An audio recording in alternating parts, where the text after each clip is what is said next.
오늘 우리에게 주신 말씀은 사도행전 25장 말씀인데요. 전 구절의 말씀인데 오늘은 1절부터 12절까지 말씀만 보도록 하겠습니다. 사도행전 25장 1절에서 12절까지 166면, 167면 정도가 되겠습니다. 교독하도록 하겠습니다. 제가 25장 1절 봅니다. 베스도가 부임한 지 3일 뒤에 가이사랴에서 예루살렘으로 올라가자 대제사장들과 그들은 자기들에게 호의를 베푸는 셈치고 바울을 예루살렘으로 이송해달라고 베스도에게 강력하게 요청했습니다. 이송 도중 매복하고 있다가 그를 죽이려고 준비하고 있었던 것입니다.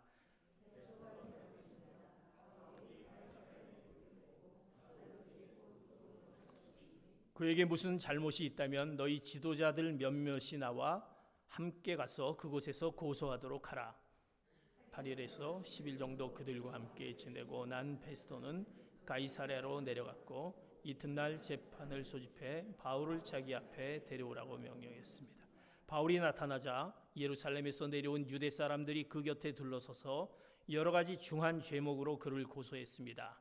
그러나 죄를 입증할 만한 증거는 되지 못했습니다. 그러자 바울이 자신을 변호했습니다. 나는 유대 사람의 율법이다. 성전이나 가이사랴에게 죄 지은 것이 전혀.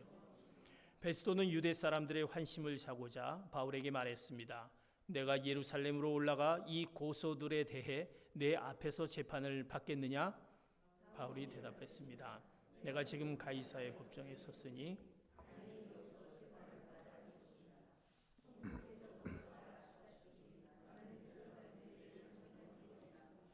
그러나 만약 내가 사형받을 만한 죄를 지었다면 죽음을 달게 받겠습니다.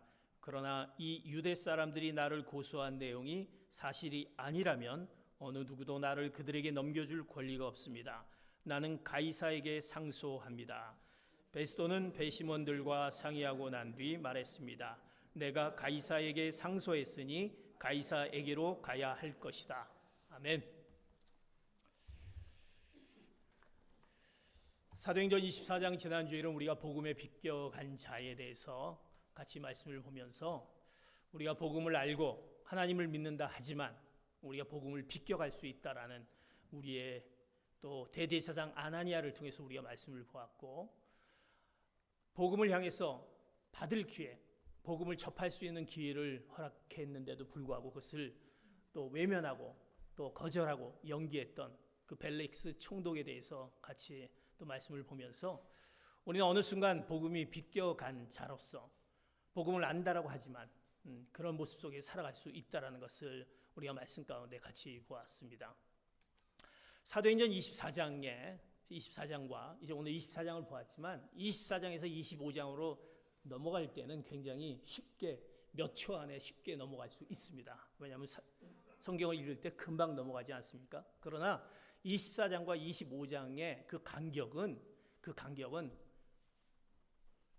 오늘 본 말씀을 우리가 보게 되면 사도 바울이 이제 감옥에 갇혀서 그 2년간의 감옥의 긴 세월이 24장과 25장의 그 간격이 있다라는 것입니다. 우리가 쉽게 읽고 넘어가지만 2년간의 사도 바울의 그 힘든 감옥 생활이 들어가 있습니다. 그 사도 바울의 감옥 생활 기간 동안에 이스라엘 나라에는 많은 변화가 일어났습니다.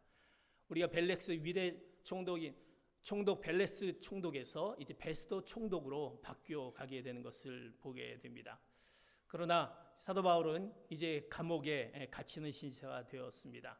누구보다도 이제 복음을 향해서 이제 그가 세계 복음화를 향해서 로마로 가야 되는데 감옥에 갇혀 있다라는 사실입니다. 근데 그것도 가야 되는데 지금 현재 감옥에서 재판 중에 또 형도 확정이 되지 않은 상태에서 2년간이나 감옥에 갇혀 있었던 사도 바울의 심정을 생각하면 얼마나 우리가 이해할 수 있을지 모르겠습니다. 그 2년 동안에 감옥 안에서 있는 사도 바울의 그 심정을 우리가 생각해 봐야 할 것입니다. 얼마나 답답합니까? 죄도 없는데 내가 잘못한 것도 없는데 어떤 재판 중에 무죄다 유죄다 이것도 없이 감옥에 갇혀있던 그 억울한 가운데 있는 사도 바울의 그 모습을 보게 됩니다. 어떻게 보면 사도 바울은 이 가운데 무엇을 기도했지 모르겠습니다. 하나님, 어찌 된 일입니까? 저를 왜 이 감옥 안에서 계속 있어야만 됩니까? 내가 지금 로마로 가서 복음을 전해야 되는데 왜 감옥에 있어야 됩니까? 제가 더 이상 제가 복음을 전할 수 있는 자가 아닌 것입니까? 사도 바울은 그거에 대해서 질문을 던지면서 그 심정이 굉장히 힘들어 했을 줄 믿습니다. 말씀해 주십시오. 내가 여기까지입니까? 감옥에 여기서 있는 것이 저의 사명입니까? 사도 바울은 그렇게 생각했을지 모르겠습니다. 저를 더 이상 사용하지 않기로 생각하십니까? 하나님, 말씀해 주십시오. 왜 침묵하고 계십니까? 뭔가 좀 얘기해 주시기 바랍니다. 아마 사도 바울의 심정이 아닐까 싶습니다. 그러나 그럼에도 불구하고 하나님 그 가운데서 사도 바울의 감옥에 2년 동안 있는 가운데서도 계속해서 하나님은 그 사도 바울을 향한 개입하심의 그 모습을 보게 됩니다. 사도 바울이 그리스도의 담대한 증인으로 설 수 있었던 것은 그 힘든 과정에서도 하나님의 개입하심이 있는데 그 개입하심이 오늘 하나님의 방법, 하나님의 도구로 사용하시는 그 모습을 보게 됩니다. 우리가 하나님의 뜻을 이해할 수 없고 하나님이 왜 지금 내가 왜 이 시경까지 이르러야 되느냐라고 답답했을 때 하나님은 일하시지 않느냐, 하나님 왜 침묵하고 계시냐, 왜 말씀해 주시지 않느냐라고 했을 때 하나님은 그 가운데서도 계속해서 일하시고 계시면서 우리의 상황과 우리의 모습을 사용하신 하나님의 도구가 있다라는 것입니다. 그 도구를 오늘 여러분과 같이 나누기를 원합니다. 하나님의 도구는 첫 번째, 기다림이라는 것입니다. 기다림의 도구. 기다림의 도구. 사랑하는 성도 여러분, 기다림이다라는 말을 들었을 때 얼마나 우리가 별로 환영하고 싶지 않죠. 지치고 피곤하고 왜 또 기다려야 되느냐. 어떻게 보면 우리는 우리의 한국의 정서에는 이 기다림이 사실 쉽지가 않습니다. 우린 좀 더 빨리 결정이 나고 빨리 해결이 났으면 좋겠는데 기다린다라는 것. 어떻게 보면 우리가 미국 땅에 와서 살면서 이 기다림에 대한 것을 조금 더 실감했을지 모르겠습니다. 한국은 굉장히 뭔가 빨리 돌아가는데 이 미국은 그렇게 빨리 돌아가지 않습니다. 뭐 답답합니다. 뭐 하나 해결하려고 해도 쉽지가 않습니다. 점점 우리의 그 지치고 힘들다라는 것을 보게 됩니다. 여러분들 얼마나 많이 기다려 보셨습니까? 여러분들 기다리면 나는 이렇게 오래 기다려봤다. 바울이 2년 넘게 감옥에서의 그 기다림이 얼마나 그런 고통 가운데 답답한 가운데 있습니까? 그러나 하나님께서 그 바울에게 개입하셔서 만들어 가신 하나님의 손에는 바로 기다림의 그 도구를 사용하고 있다라는 것입니다. 그 바울에게 기다림의 도구를 사용하십니다. 성경에 수많은 인물들이 있습니다. 그 인물들을 보면 기다림의 도구를 사용했던 것을 보게 됩니다. 우리가 잘 알고 있는 모세, 그는 왕자의 신분이었습니다. 그런데 그가 이제 양을 치는 목자의 신분으로 되어서 40년을 기다려야만 했습니다. 그가 왕자의 신분에서 어느 순간에 그가 자기의 정체성을 깨달으면서 그가 나이 40세가 되어서 이제 나는 때가 되었다라고 그가 자기 동족의 그 억울함을 당한 것을 참지 못하고 그래서 애굽 사람을 이제 죽이게 됩니다. 그러면서 이제 하나님이 나를 도와주겠지라고 했습니다. 그러면서 이제 그는 하나님께서 개입하시겠지라고 했지만 하나님이 그 가운데 말씀하시지 않고 침묵하셨던 것을 보게 됩니다. 결국 양을 치며 40년 동안을 보내야 했던 그 모세, 그 가운데 하나님은 한 번도 나타나지 않았던 것을 보게 됩니다. 그래서 그가 이제 80이 되게 됩니다. 하나님은 과연 침묵하셨는가? 그러나 그 가운데 40년의 그 긴 시간 동안에 침묵하지 않으셨지만 하나님이 그럼 침묵하셨느냐? 그러나 하나님은 그렇지 않으셨다라는 것입니다. 40년 후에 모세에게 나타나서 모세를 이렇게 평가합니다. 민수기 12장 3절 모세를 향한 평가입니다. 시작. 모세는 아주 겸손한 사람이었습니다. 땅 위에서 그보다 겸손한 사람이 없었습니다. 하나님이 모세를 향해서 40년 동안 침묵하고 그에게 나타나지 않았지만 그 이후에 나타나서 모세를 향해서 80이 돼서 나타나서 그에게 그 모세를 뭐라고 평가했냐면 그는 아주 겸손한 사람이다. 땅 위에 그보다 겸손한 사람이 없습니다. 혈기왕성한 그 모세를 하나님께서 그 40년 동안의 그 기다림의 기간을 통해서 세상의 모든 사람들의 최고의 온유한 사람으로 만들었던 것을 보게 됩니다. 그 기다림, 모세를 향한 기다림. 무엇이 그렇게 모세를 만들었을까요? 하나님은 침묵하셨을까요? 하나님은 모세를 그 위대한 지도자로 만들기 위해서 40년 동안에 나타나지 않았지만 그를 만들어갔던 하나님의 기다림의 도구를 보게 됩니다. 우리가 잘 알고 있는 이제 지금 말씀 보고 있는 사도 바울의 인생을 봅시다. 사도 바울의 인생을 보면 얼마나 우리가 잘 보게 됩니까? 사도 바울이 계속 감옥 가운데 있습니다. 왜 2년 동안 감옥 갇혀야 됐을까? 만약에 지금 사도 바울이 가이사랴에서 감옥 2년 동안 하고 있는데 만약에 사도 바울이 형이 확정돼서 무죄가 돼서 2년이 아니라 재판을 받아서 단 몇 주 만에 몇 달 만에 만약 무죄로 석방되었다라고 생각해 봅시다. 근데 우리가 잘 알고 있는 대로 바울을 죽이려고 성경에 바울을 죽이려고 한 자들이 있었지 않습니까? 어떻게 하면 바울을 죽일까? 그래서 40명의 특공대들이 성경에 보면 먹지도 마시지도 않고 내가 바울을 죽이지 않으면 가만두지 않으면 내가 먹고 마시지도 않겠다라고 명세했던 그 40명이 있지 않습니까? 어떻게 보면 하나님은 그것을 아셨다라는 사실입니다. 그래서 로마의 가장 안전한 그리고 가장 강한 군대가 있는 가이사랴의 감옥에 2년 동안 그를 보호하고 어떻게 보면 그를 이제 바로 대사역을 위한 로마를 가기 위한 준비 기간을 이제 두었던 것을 보게 됩니다. 그 생각에 너무나 억울하고 답답한지 모르지만 하나님은 아셨다라는 사실입니다.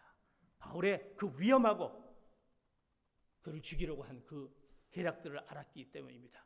또 어떻습니까? 바울이 그 복음 전하기 위해서 1차, 2차, 3차 전도여행을 우리가 쭉 보면서 얼마나 그 전도여행 가운데 힘들고 지치고 먹지도 못하고 때로는 얻어맞고 때로는 스스로에게 정말 힘든 과정을 복음을 전했던 바울을 보지 않습니까? 이제 그가 로마를 향해서 마지막 결전지를 향해서 바울이 결국 로마에서 순교하게 되는데 그 향해서 가기 위해서는 그를 좀 더 휴식시켜야 됐다는 것입니다. 그를 좀 안식해야 됐다는 것입니다. 그래서 이 감옥 생활을 통해서 하나님이 그것을 아셨기 때문에 사도 바울의 준비를 위해서 이 감옥을 통해서 그에게 휴식의 시간을 주었는지 모릅니다. 그 감옥에서의 고통과 방황의 시간이었는지 모르지만 복음의 대사도를 만들기 위한 하나님의 그 바로 기다림의 도구를 사용하고 있다라는 사실입니다.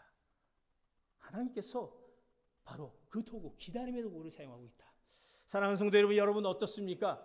어떻게 보면 우리도 굉장히 그 기다림 가운데 있지 않습니까? 왜 이렇게 힘들고 어렵지?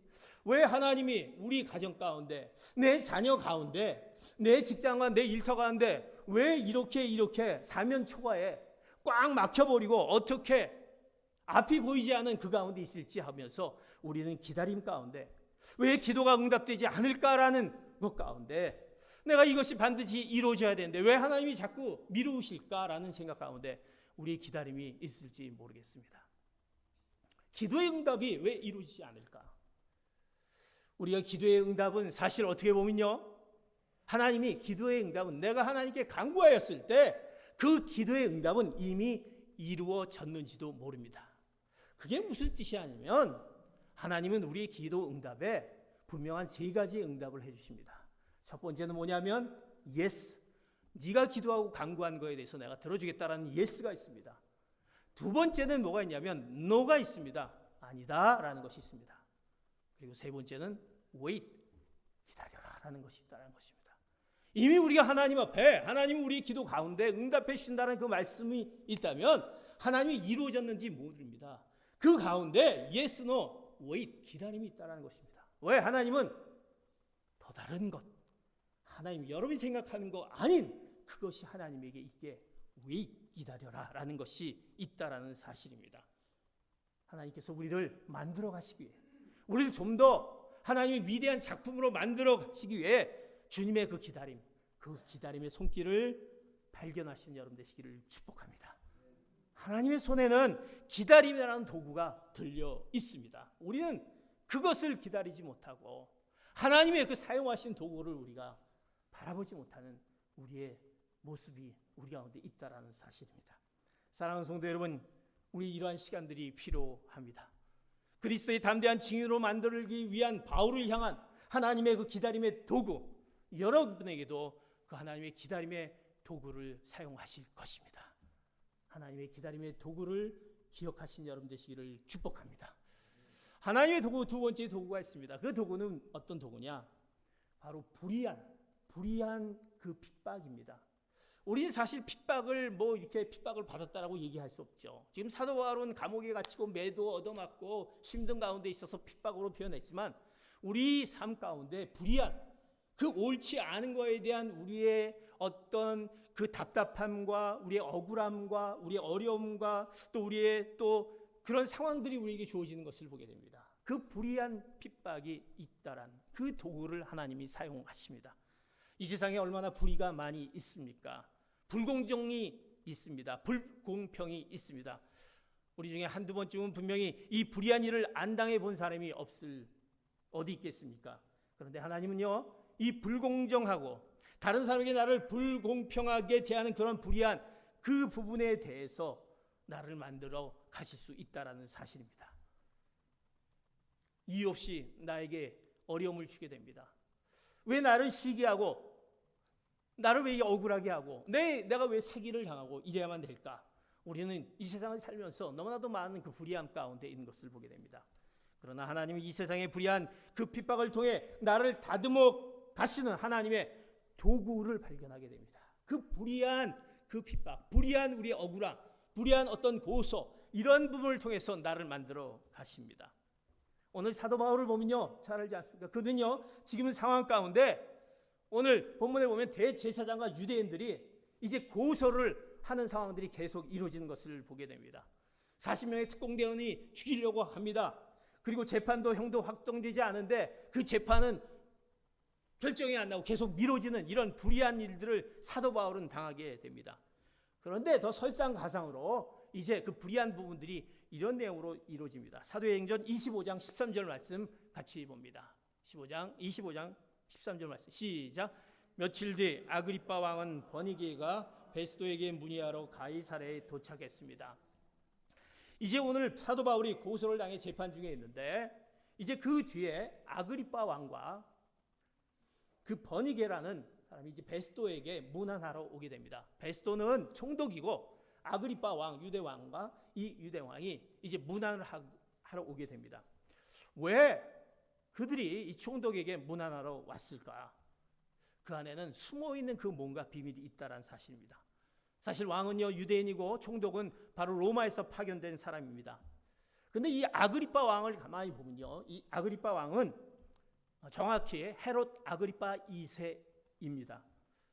그는요, 그의 어떤 계보를 가만히 보면 그의 증조부가 누구냐면 헤롯 대왕입니다. 우리가 잘 알고 있는 헤롯 왕은 누구입니까? 예수님을 죽이려고 했던, 그래서 2살 아래 남아들을 다 죽이려고 했던 그 헤롯을 이야기합니다. 그리고 그는요, 세례 요한의 목을 쳤습니다. 그가 바로 증조 할아버지, 바로 아그리빠 지금 2세의 증조 할아버지입니다. 그리고 아그리빠 2세의 그 아버지가 아그리빠 1세인데 그는 야고보의 또 목을 칩니다. 복음을 전하는 그 자를 죽이는 자입니다. 그리고 오늘 같이 온 아그리빠와 버니게가 있는데 버니게는 바로 이 아그리빠의 누나입니다. 누나. 그런데 같이 왔다라는 것입니다. 어떻게 보면 역사학자들이 해석하는데 그때 아그리빠와 이 누나 버니게가 근친상간의 동거를 하고 있다. 그래서 몹시 음탕한 여인으로 표현하고 있습니다. 또 이 버니게는요, 버니게 여동생이 있는데 그 여동생이 누가 있냐면 우리가 잘 알고 있는 그 전 총독 벨리스 총독의 아내 바로 드루실라입니다. 어떻게 보면 이들이 유대인이지만 윤리적으로는 형편없는 집안입니다. 악을 행한 집안, 예수님을 핍박했던 집안입니다. 이 집안이 끝까지 사도 바울을 향해서 지금 핍박하고 있다는 사실입니다. 끝까지 사도 바울을 향해. 그래서 이곳에 찾아와서 베니소대에 찾아왔는데 뭔가 숨어있는 이 바울을 향한 뭐가 있다라는 사실입니다. 또 그를 어떻게 해하려고 하는 부분들이 있겠죠. 사도 바울은 얼마나 답답합니까? 억울합니다. 내가 지은 죄도 없는데 이 윤리적으로 형편없는 이런 자들에게, 아그리빠 집안에게 내가 고소를 당하고 괴로움을 당하고 있는 이 불의의 그 핍박 가운데 있다라는 것입니다. 이 심정을 이해할 수 있겠습니까? 더 나아가서는요, 그런데도 불구하고 이 베스도는 이 아그리빠 왕이 문안하러 왔더니 이 아그리빠 왕에게 뭐라고 얘기하냐면 자문을 구합니다. 왕에게 이 내가 지금 고소하고 있는 상황에 대해서 이 어떻게 생각합니까? 자문을 구합니다. 이 말도 안 되는 이런 짓을 지금 또 하는 것이 베스도입니다. 어떤 자문을 구하느냐? 사도행전 25장 18절 19절 같이 말씀을 봅니다. 시작. 그러자 고소인들이 일어나서 말했는데 그들이 고소한 것은 내가 짐작했던 죄가 아니었습니다. 그들의 논쟁거리는 그저 그들의 종교와 예수라고 하는 죽은 사람에 대한 것이었습니다. 바울은 예수가 다시 살아났다고 주장하고 있었습니다. 그건 뭐라고 얘기냐면 내가 지금 재판 중에 있는데 바울을 이렇게 한번 보니까 그가 어떤 자냐면 바울이 반역을 했나 또 그가 살인을 했나 이렇게 봤더니 그런 것이 아무것도 없다라는 것입니다. 대단한 죄를 지은 것도 없어서 고소인들에게 너 바울이 무슨 죄를 지었는지 한번 얘기해 보라라고 얘기했습니다. 그랬더니 그 고소인들이 얘기를 하지 못합니다. 내놓지 못합니다. 그래서 이 베스도는 아무리 봐도 바울은 죄가 없는데 그리고 그가 얘기했던 것은 예수님의 부활에 대한 얘기만 그 얘기했던 것밖에 없는데 난 도무지 죄를 찾을 수 없다. 사도 바울이 죄가 없다는 것을 분명히 알면서 이 아글방에게 자문을 구한다는 사실입니다. 그런데 결국 어떻게 됩니까? 성경에 보면요. 결국은요. 또 그 재판을 다시 미루면서 또 재판 자리에 그럼 거기서 무죄라고 확정지어야 되는데 그렇지 않고 계속 재판으로 끌어가는 것을 보게 됩니다. 왜? 그는 정치적으로 내가 유대인들에게 잘 보여야 되기 때문에 그 유대왕 아그리빠에게 잘 보여야 되기 때문에 그는 분명히 사도 바울이 죄가 없는데도 불구하고 그런 모습을 갖게 되는 베스도를 보게 됩니다. 성도 여러분, 사도 바울이 얼마나 억울합니까? 나는 죄가 없는데 이 베스도조차도 아무 죄가 없다라는 것을 이렇게 얘기하는데도 결국은 그것을 얘기해 못하는 그의 모습들 답답합니다. 이 불의한 이 모습에 대해서 얼마나 힘들어하겠습니까? 사랑하는 성도 여러분, 내가 저지르지 않았는데 내가 행하지 않은 일 때문에 우리는 오해를 하고 우리는 억울함을 당하고 또 고통을 당하고 도무지 왜 내가 이래만 되니까라는 그 불의한 부분에 우리의 삶의 모습 가운데 어려움을 당할 수가 있습니다. 그러나 그럴 때 그 사건 속에서 하나님의 손길을 바라보시기를 축복합니다. 하나님은요 그것을 그 불의한 그 핍박을 바로 도구로 사용하셔서 하나님의 그 사도 바울을 만들어 가신 것을 보게 됩니다.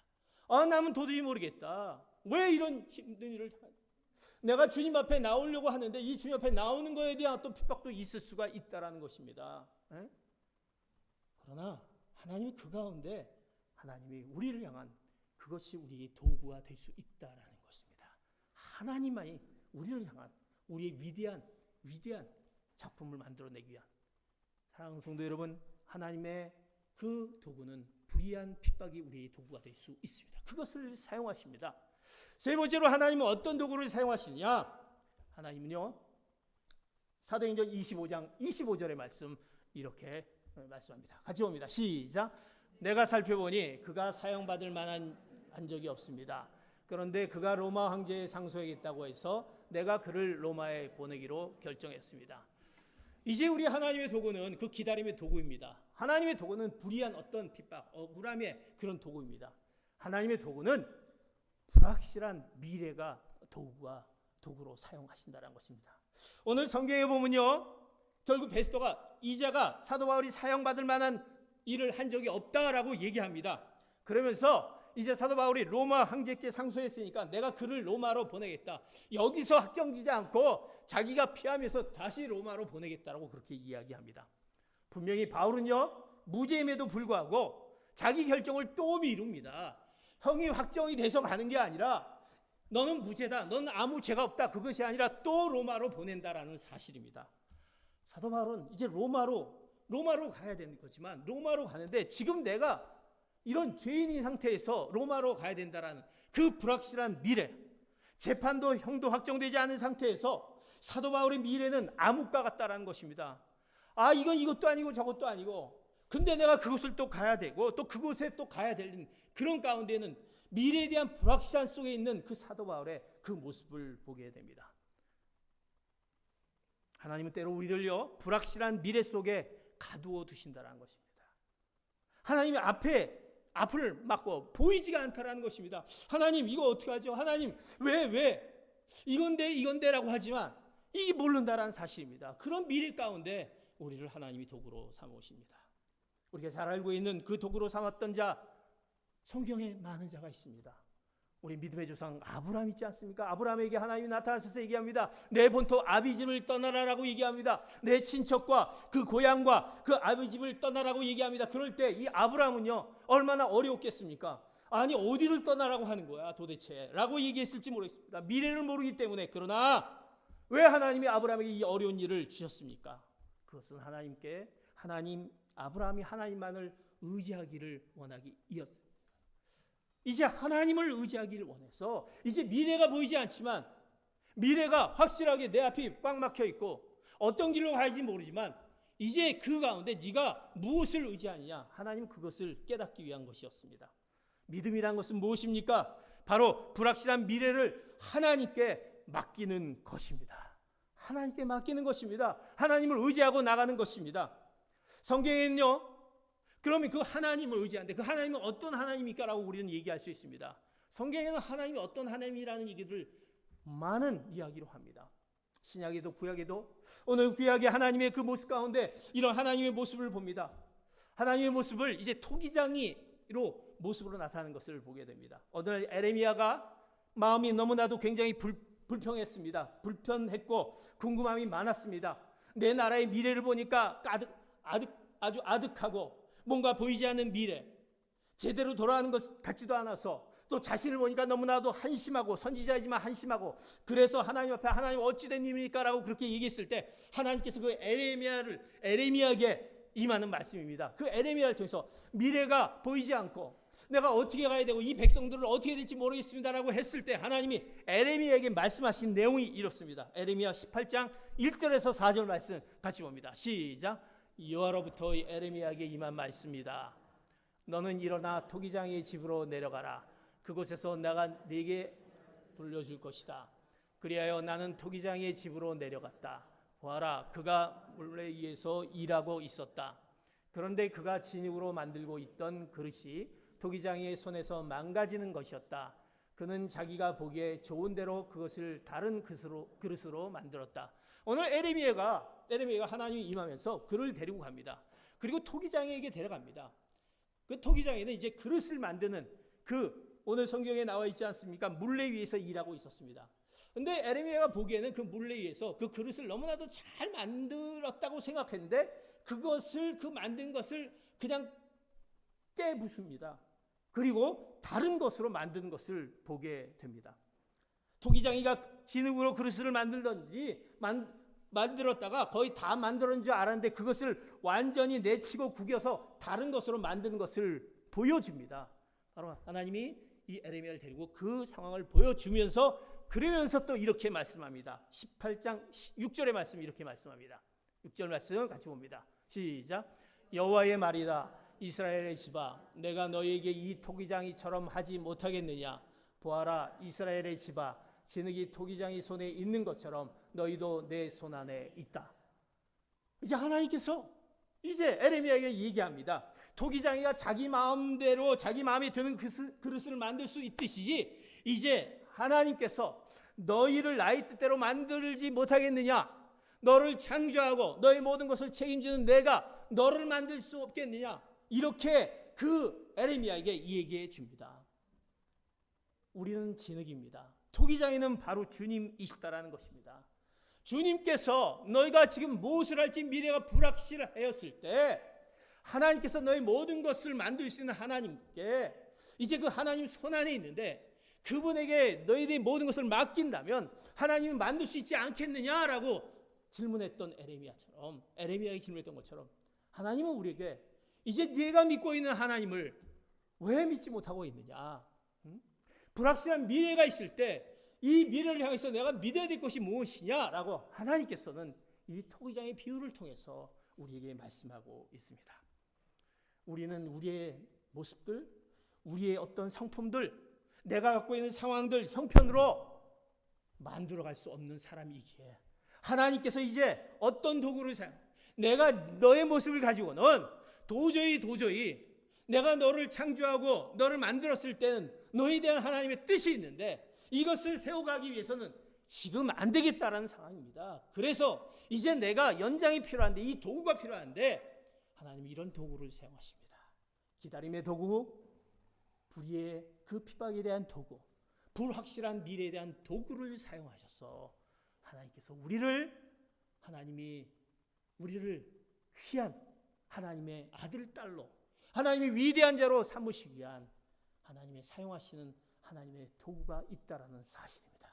그러기에 우리는 그 하나님이 사용하신 도구를 바라봐야 할 것입니다. 내가 지금 힘들고 지치고 어떻게 될지 모르겠다라고 생각했을 때 하나님이 이것이 나를 향한 도구가 아닐까라는 생각을 가지고 우리는 포기하지 않고 끝까지 하나님을 온전히 의지하고 나가야 되는 것입니다. 사랑하는 성도 여러분, 그러기에 우리가 왜 하나님을 믿습니까? 우리가 왜 믿음으로 나가야 되는 것입니까? 그 하나님의 도구가 있기 때문에 우리가 이해할 수 없는, 우리가 계획할 수 없는 하나님의 그 원대한 뜻을 갖고 있는 그 하나님의 도구가 여러분들을 통해서 사용되실 줄 믿습니다.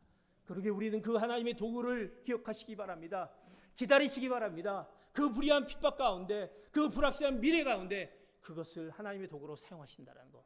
그래서 너무나도 그것을 잘하는 이기에 우리가 그 기다림에 대한 것을 너무나 잘 알기에 그 복음성가의 찬송에 이런 찬양이 있습니다. 주님의 시간이라는 찬양의 시간이 있습니다. 우리가 주님의 시간에, 내 시간이 아니라 주님의 시간에 우리가 주님의 시간에 바로 우리가 기다려야 되는 것을 우리가 찬양하는 복음성가, 같이 한번 이 찬양을 통해서 우리가 얼마나 주님을 향한 그 기다림의 그 모습 우리 가운데 있는지, 하나님의 도구가 하나님이 우리를 향해서 쓰시는 그 도구가 있다는 것을 같이 찬양을 통해서 같이 한번 주님의 그 도구를 기억하시는 여러분 되시길 바랍니다. 주님의 시간에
같이 한번 주님 앞에 기도하기로 원합니다. 주님, 하나님의 그 도구가 우리를 기다리라고 말씀합니다. 지금의 너무나도 지치고 힘든 가운데 있는 우리의 그 기다림 가운데 있다라고 한다면 하나님이 가장 좋은 것을 허락하신 하나님께서 이제 그것을